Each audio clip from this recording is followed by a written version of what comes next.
At the beginning of your term in office, you went to Israel and the Palestinian territories, and when you returned, you said that a negotiated settlement was achievable and realistic. Are you still confident 4 years later and given recent events in the region?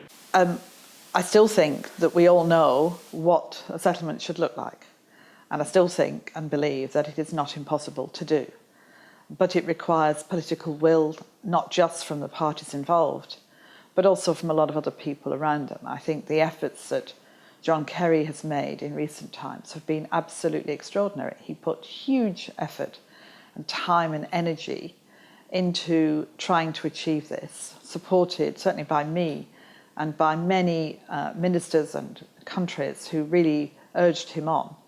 And I think he came as close as anybody can do in these times.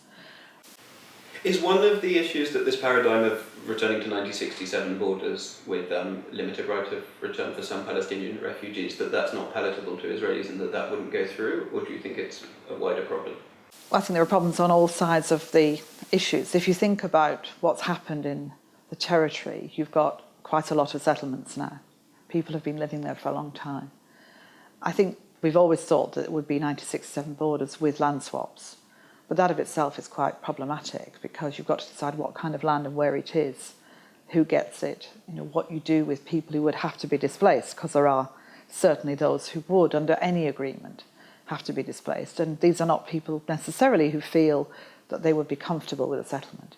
You've then got a lot of Palestinian refugees who would feel they had the right to return in circumstances where I think it would be very difficult to imagine a settlement that would allow everybody to come back. And though that would need to be thought through very carefully by those in positions of power, it's a very difficult issue to deal with.